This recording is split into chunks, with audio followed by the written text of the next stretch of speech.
Okay, dito muna tayo sa pinakamatibay na unit model ni Kawasaki Brutus 138 or 140cc.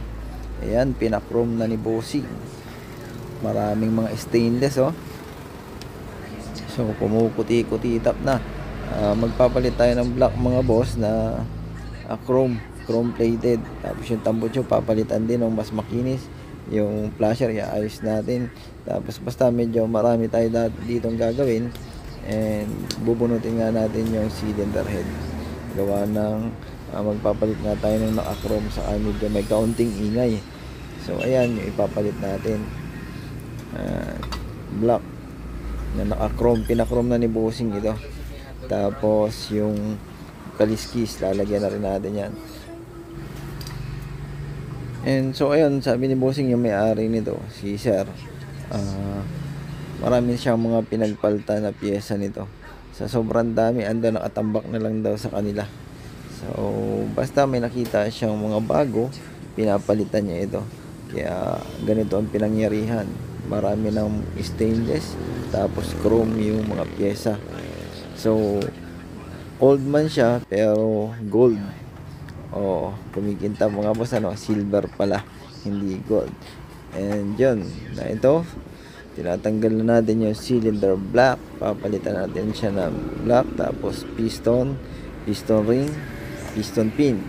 So dito kita naman natin, kasi may tama na talaga yung kanyang black niya, mga boss.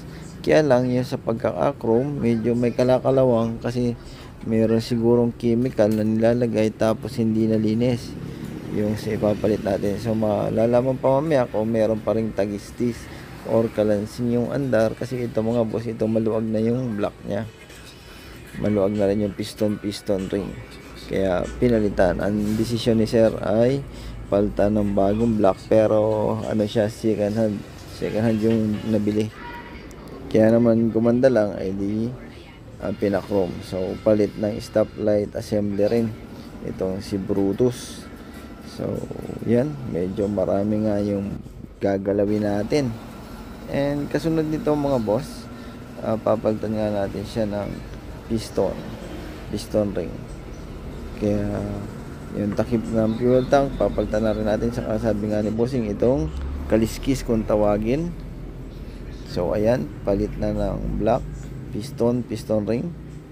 Ang ginamit nating base gasket pang HD3, binutasan na lang natin kasi wala ng pambrutos. Meron kasing dawil yan, hindi katulad nung sa HD3, kaya binubutasan na lang natin. So dito naman, napakakintab niya, kulang lang sa hugas, sa punas. At ayan, ito na nga, buo na. So paanda rin na lang natin. Palit silencer, muffler assembly, second hand pero makinis pa. Ayan, yung cylinder head hindi na napakrom yun, kaya sasunod na lang daw. Yung black lang napakrom ni Bossing, ni Sir. And ayun, ito ang andar, wala pang silencer.